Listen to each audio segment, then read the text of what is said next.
Hello my dear student, स्वागत है आपका एसपी स्टडी क्लासेस के एक और बेहतर वीडियो में। माय डियर स्टूडेंट, आज के इस वीडियो में हम पोस्टमार्टम करेंगे क्लास 12 फिजिक्स की संपूर्ण बुक के मोस्ट इंपॉर्टेंट क्वेश्चंस की। क्योंकि बच्चों आज का ये वीडियो वेरी मोस्ट इंपॉर्टेंट है। अगर आप लोग इस बार क्लास 12 में हैं और आपको बोर्ड एग्जाम 2024 देना है, अगर आपको बोर्ड एग्जाम 2024 देना है तो आज का ये वीडियो वेरी मोस्ट इंपॉर्टेंट है, आपको ध्यान से देखना है। क्योंकि बच्चों क्लास 12 अगर फिजिक्स की बात करें तो हमारे फिजिक्स में टोटल हमारे पास 14 चैप्टर्स हैं जो हमारे बोर्ड एग्जाम में जिनसे क्वेश्चंस पूछे जाएंगे। आज का ये वीडियो आपके लिए इंपॉर्टेंट है क्योंकि इसमें हम डिस्कस करेंगे लगा के बहुविकल्पीय प्रश्न से इंपॉर्टेंट डेरिवेटिव प्रश्न, इंपॉर्टेंट नियम को और इंपॉर्टेंट डेरिवेशन, यहाँ तक कि न्यूमेरिकल्स को भी हम डिस्कस करेंगे इस वीडियो में। तो वीडियो बहुत ज़्यादा इंपॉर्टेंट होने वाला है, वीडियो बहुत ज़्यादा खास होने वाला है क्योंकि आज का वीडियो आपके लिए इतना इंपॉर्टेंट है आप अंदाज नहीं लगा सकते हो बच्चों। क्योंकि जो भी क्वेश्चंस रहेंगे वो सब प्रीवियस ईयर के क्वेश्चन रहने वाले हैं, जो भी डेरिवेशन रहने वाले हैं वो भी प्रीवियस ईयर के रहने वाले हैं, यानी कि जो बोर्ड एग्जाम में आ चुके हैं। ठीक है बच्चों, तो संपूर्ण किताब के महत्वपूर्ण प्रश्न हैं जिनका हम पोस्टमार्टम करेंगे, एक एक करके हर एक क्वेश्चन को समझाएंगे, बहुविकल्पी क्वेश्चन को भी सॉल्व कराएंगे कि किस का मान जो है वो कैसे आता है। कुछ न्यूमेरिकल भी बहुविकल्पी प्रश्न में आते हैं तो उनको भी हम सॉल्व करेंगे। तो बिल्कुल ए टू जेड जानकारी हम आपको इस वीडियो में देने वाले हैं। तो आइए बच्चों हम वीडियो को शुरू करते हैं, एक एक क्वेश्चन को डिस्कस करते हैं। तो अगर आप लोगों ने अभी तक चैनल को सब्सक्राइब नहीं किया तो चैनल को सब्सक्राइब कर लेना ताकि आपको इसी प्रकार से नॉलेजबल और इन्फॉर्मेटिव वीडियो आपको समय समय पर मिलती रहे। तो देखिए बच्चों पहला क्वेश्चन क्या है। जो फर्स्ट क्वेश्चन है कहता है कि एक इलेक्ट्रॉन वोल्ट का मान होता है, यानी कि इलेक्ट्रॉन वोल्ट यानी कि जो ई हम लिखते थे एक सूत्र लगाते थे Q equal to N E. तो इसमें जो एन ई आता था इसका हम मान रखते थे कांस्टेंट मान होता है। तो इस ई का मान कितना होता है आपको पता होना चाहिए क्योंकि हमें इसी प्रकार से विकल्प देगा फंसाने के लिए। और खासकर आपको पता होगा 1.6 तो होता है, लेकिन अगर आप कन्फ्यूज हो गए वो प्लस में होता है या फिर माइनस में होता है तो आप कन्फ्यूज हो जाओगे। तो 1.6 × 10⁻19 जूल होता है बच्चों एक इलेक्ट्रॉन वोल्ट का मान। तो इसीलिए तीसरा विकल्प हमारा सही जाएगा। ठीक है बच्चों, नेक्स्ट देखिए। नेक्स्ट क्वेश्चन है कि वैद्युत क्षेत्र की तीव्रता का मात्रक, यानी कि वैद्युत क्षेत्र की जो तीव्रता होती है उसका मात्रक क्या है। क्योंकि बच्चों इसी प्रकार से क्वेश्चन आपके बोर्ड एग्जाम में आएंगे और इसी प्रकार से आपको क्वेश्चन में वो फंसाएगा इसी प्रकार से, क्योंकि आप नहीं सोच सकते इसमें मात्रक भी हमसे इंपॉर्टेंट क्वेश्चन पहुंच सकता है, लेकिन वो पूछेगा तो आप कंफ्यूज हो जाओगे क्योंकि आप पढ़ के नहीं जाओगे। तो बच्चों आपको पता होना चाहिए कि वैद्युत क्षेत्र की तीव्रता का जो मात्रक होता है वो न्यूटन प्रति कूलाम होता है। कितना बच्चों, न्यूटन प्रति कूलाम, और यहाँ पर कूलाम प्रति न्यूटन दिया है तो नहीं, न्यूटन प्रति कूलाम होता है। ठीक है बच्चों, नेक्स्ट देखिए। नेक्स्ट हमारा आ गया है न्यूमेरिकल। कहता है देखिए क्या, समझिए इसको ध्यान से। किसी तार का विशिष्ट प्रतिरोध 500 ओम है, कोई तार है उसका विशिष्ट प्रतिरोध 500 ओम है, इसकी वैद्युत चालकता कितनी होगी। तो आपने एक सूत्र पढ़ा होगा विशिष्ट प्रतिरोध का, आपको सूत्र पढ़ाया होगा विशिष्ट वैद्युत चालकता, वैद्युत चालकता हमें निकालनी है। ठीक है ठीक है ठीक है, हमसे पूछेगा। इसकी इक्वल टू होता है 1/, विशिष्ट प्रतिरोध, विशिष्ट प्रतिरोध। ये सूत्र आपको याद रखना है।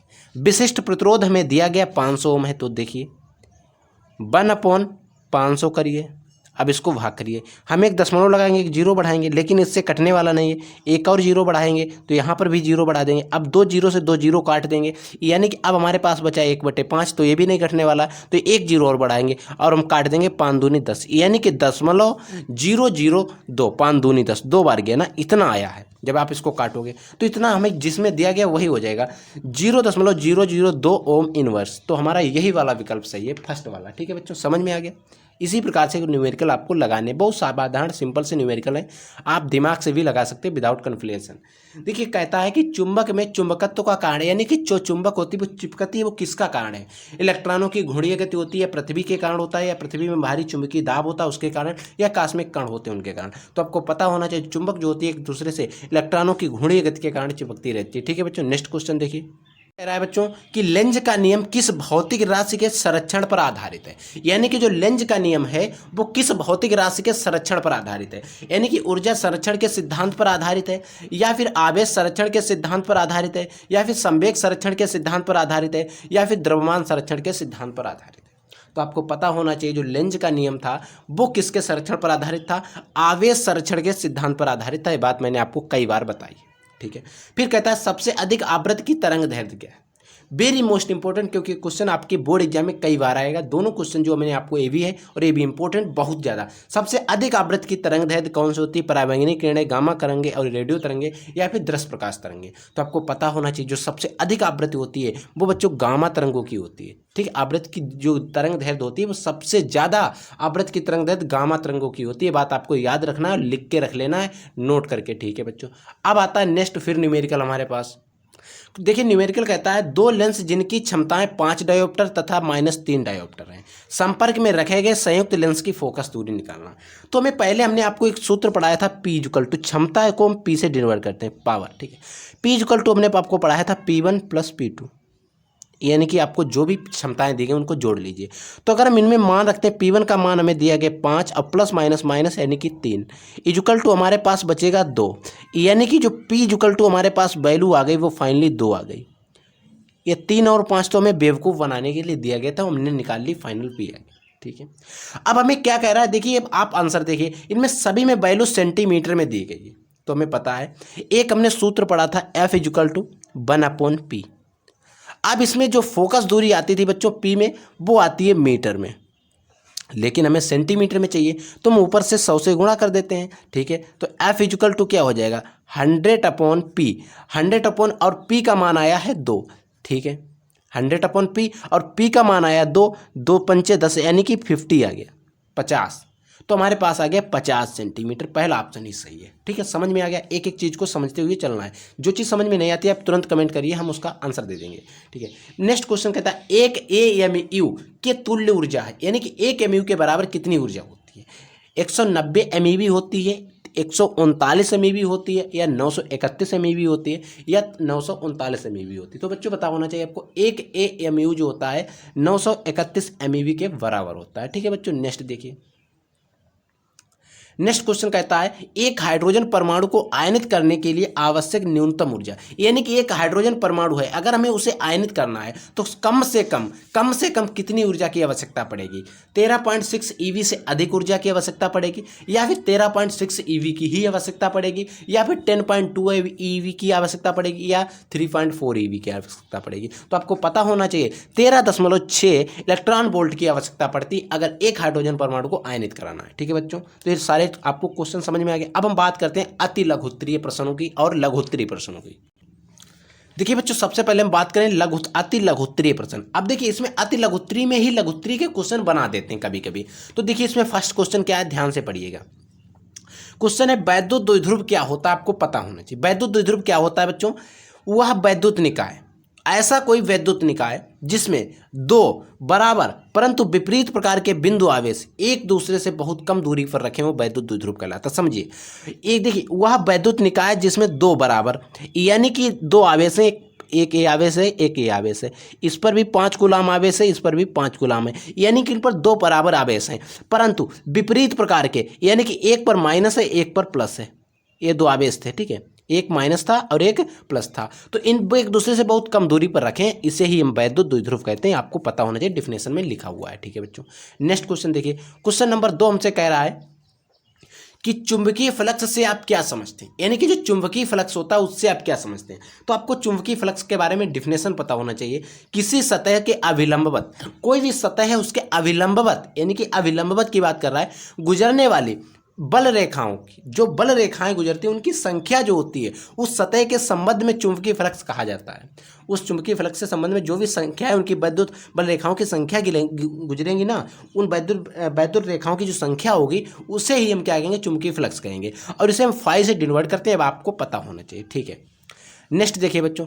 नेक्स्ट क्वेश्चन है कि नमन कोण या फिर नति कोण। नमन कोण आ जाता है, कभी कभी नति कोण भी इसी को कहते हैं। देखिए, किसी स्थान पर कोई स्थान है वहां पर पृथ्वी के संपूर्ण चुंबकीय क्षेत्र की तीव्रता, पृथ्वी में जो भी चुंबकीय क्षेत्र की तीव्रता, संपूर्ण चुंबकीय क्षेत्र की तीव्रता तथा चुंबकीय यामोत्तर में स्थित क्षैतिज रेखा के साथ जो कोण बनता है उसे हम नमन या नतिकोण कहते हैं। मैंने आपको अच्छे तरीके से समझा रखा है। नेक्स्ट देखिए बच्चों, a very most important question, ये भी बोर्ड एग्जाम में कई बार आया। आवेशित कण के अनुगमन वेग तथा वैद्युत धारा घनत्व में संबंध। आपको अनुधारा घनत्व का एक सूत्र बताया था मैंने, J=I/A। मैंने आपको सिद्ध कराया कैसे आता है, ठीक है। आप यहाँ पर सूत्र याद रखिए, आप इतना भी याद रख लेंगे तभी हो जाएगा। देखिए धारा घनत्व का हमने आपको सूत्र बताया J=I/A। आई जो है एरिया है, ए जो है एरिया है और जो आई है वो धारा है, ठीक है, एम्पियर। अब I= हमने आपको एक सूत्र पढ़ाया था, उसी में आया था I=AVD। क्या है वैद्युत धारा घनत्व, Vd क्या है, अनुगमन वेग होता है। तो मैंने यहाँ पर लिख दिया Vd क्या है, एक अनुगमन वेग है, ठीक है। अब हमने क्या किया, J में क्या दिया था, धारा घनत्व में I का जो मान है यहाँ पर उठा के रख दिया और A से A को हमने काट दिया और हमारे पास फाइनली सूत्र A आ गया, J=NeVd। यही धारा घनत्व और अनुगमन वेग में संबंध है, ठीक है बच्चों। नेक्स्ट क्वेश्चन देखिए, नेक्स्ट है क्वेश्चन नंबर 5। क्वेश्चन नंबर 5 कह रहा है स्वप्रेरण गुणांक की परिभाषा दीजिए तथा इसका मात्रक बताइए। यानी स्वप्रेरण गुणांक जो होता है उसकी आपको परिभाषा भी बतानी है और उसका मात्रक भी बताना है। देखिए किसी कुंडली, अगर कोई भी कुंडली है तो उस कुंडली में स्वप्रेरण गुणांक जो होता है, कुंडली में चुंबकीय फ्लक्स, उस कुंडली में चुंबकीय फ्लक्स होगा, उस चुंबकीय फ्लक्स की ग्रंथिकाओं की जो संख्या के बराबर होता है। किसी भी कुंडली का स्वप्रेरण गुणांक जो होगा, उस कुंडली में जो चुंबकीय फ्लक्स होगा उसकी जो ग्रंथिकाएं होंगी उन ग्रंथिकाओं के बराबर ही होगा। जबकि कुंडली में एकांक धारा प्रवाहित हो रही है, इसकी एक शर्त होती है, कब होगा, जब कुंडली में एकांक धारा प्रवाहित हो रही है। मतलब अगर 10 एम्पीयर की प्रवाहित हो रही है तो 10 ही की होना चाहिए, अगर आप 50 की हो रही है तो 50 की होनी चाहिए, 1 की हो रही है तो 1 की ही होनी चाहिए, ठीक है। और इसका मात्रक बच्चों होता है हेनरी, ठीक है, समझ में आ गया। ये थे टॉप 5 जो इंपॉर्टेंट क्वेश्चंस थे। अब हम बात करते हैं इंपॉर्टेंट डेरिवेशंस की। डेरिवेशन को समझ लीजिए, कहता है कि वैद्युत द्विध्रुव की अच्छी स्थिति में वैद्युत क्षेत्र की तीव्रता का व्यंजक, ये डेरिवेशन आपको तैयार कर लेना है, ठीक है बच्चों। नेक्स्ट है कि वैद्युत द्विध्रुव की अच्छी स्थिति में किसी बिंदु पर वैद्युत विभव का व्यंजक। यहाँ पर हमने वैद्युत क्षेत्र की तीव्रता की बात की थी, यहाँ पर विभव की बात की है, ठीक है। और इन सारे डेरिवेशन को मैंने आपको पढ़ाया है, अगर आप नहीं पढ़े हैं तो आप चैनल पे जाएंगे, आपको वहाँ पर इनके सभी के वीडियो मिल जाएंगे, आप वहाँ से भी पढ़ सकते हैं। फिर आता है किरचॉफ का नियम, आपको परिपथ चित्र द्वारा आपको समझाना है बिल्कुल A to Z। फिर आपको पढ़ लेना बायो तथा सावर्ट का नियम, बायो सेवर्ट का नियम होता है। फिर आपको लेंज का सूत्र आपको पढ़ लेना है, वेरी मोस्ट इंपॉर्टेंट होता है। फिर आपको पढ़ लेना है अगर परस्पर दो लेंस रखे हों तो उनकी संयुक्त फोकस दूरी कैसे निकालते हैं। इनमें कन्फ्यूज होते हैं बच्चे बहुत ज़्यादा, ठीक है। तो आपको ये दोनों ए वाला सूत्र और ए वाला सूत्र दोनों को स्थापित करके अच्छे से पढ़ लेना है, ठीक है बच्चों, और इनका डेरिवेशन सॉल्व कर लेना है। फिर आपको पढ़ लेना हाइगेंस के द्वितीयक तरंगिकाओं का सिद्धांत। सबसे पहले तो हाइगेंस का द्वितीयक तरंगिकाओं का सिद्धांत क्या, इसे ही पता होना चाहिए। फिर आपको क्या करना है, तथा इसके आधार पर प्रकाश के परावर्तन हो गया और अपवर्तन की व्याख्या करना है। इनमें 2 डेरिवेशन है और वेरी मोस्ट इंपॉर्टेंट है। आप इस पर जितने भी स्टार लगाएंगे वो कम पड़ जाएंगे क्योंकि इतनी इंपॉर्टेंट ही है इसकी, ठीक है बच्चों, समझ में आ गया। अब हम बात कर लेते हैं कुछ इंपॉर्टेंट जो हमारे रूल्स और दीर्घ उत्तरीय प्रश्न है, ठीक है। देखिए अब हमारे दीर्घ उत्तरीय या विस्तृत उत्तरीय प्रश्न।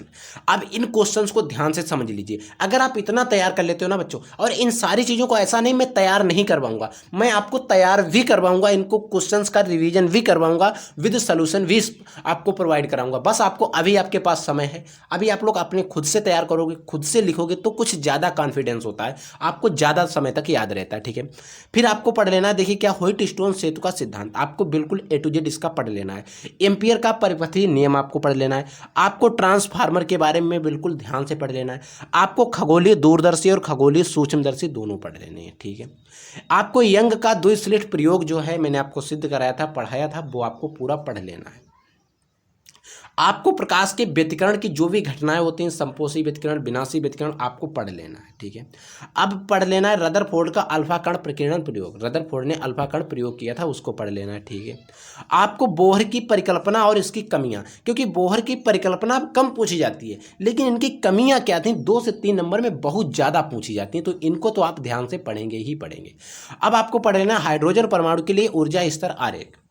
अब हाइड्रोजन परमाणु के लिए ऊर्जा स्तर आरेख कौन सा, वो आपने एक श्रेणी पढ़ी थी, लाइमर, बामर, प्रशत, ब्रैंकेट, फुंड, वो वाली श्रेणी आपको पूरी पढ़ लेनी है, ठीक है बच्चों।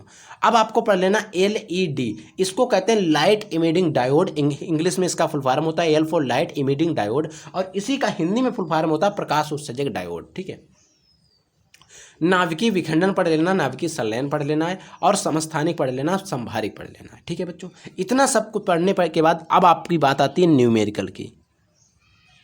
न्यूमेरिकल, तो न्यूमेरिकल पढ़ने के लिए आपको क्या करना है, आपको वीडियो के डिस्क्रिप्शन बॉक्स में जाना है, आपको वहाँ पर वीडियो का लिंक मिल जाएगा, वहाँ पर आपको लगभग 2 वीडियो का लिंक मिलेगा। आपको उन दोनों वीडियो के न्यूमेरिकल आपको पढ़ लेने हैं। ठीक है, 2 वीडियो में जो न्यूमेरिकल दिए गए वो पढ़ लेने हैं, उनको तैयार कर लेना, उन्हीं के बेसिस पर सूत्र याद कर लेना है, क्योंकि उनमें मैंने लगभग सभी सूत्र को प्रोवाइड करा के सारे सूत्रों को यूज कर दिया था। ठीक है बच्चों, तो आपको क्या होगा कि और भी हम आपको सूत्र बता देंगे, फार्मूले बता देंगे, ताकि आपको कोई दिक्कत और कठिनाई ना हो। ठीक है बच्चों, तो आप लोग पढ़ते रहिए और आगे बढ़ते रहिए। आई होप आपको ये वीडियो पसंद आएगा। अगर आपको वीडियो पसंद आए जरा भी तो वीडियो को लाइक जरूर कर देना। अगर आप लोग चैनल पर नए तो चैनल को सब्सक्राइब कर देना और आप हमें कमेंट कर देना आप लोगों की तैयारी कैसे चल रही है और कितने क्वेश्चन मैंने आपको बताए हैं उनमें से आपको पता थे। ये बात का कमेंट सेक्शन में आपको जरूर बताना है, ताकि हम ये अंदाजा लगा सकेंगे कि आपकी तैयारी कैसी चल रही है और किस लेवल से हमें तैयारी आपकी करानी है। क्योंकि बच्चों आप अगर हमें इनपुट देंगे तो हम प्रोसेस करेंगे और उसका आउटपुट आपको प्रदान कर देंगे। ठीक है बच्चों, तो इसीलिए आप कमेंट करके ये भी बात जरूर बताएंगे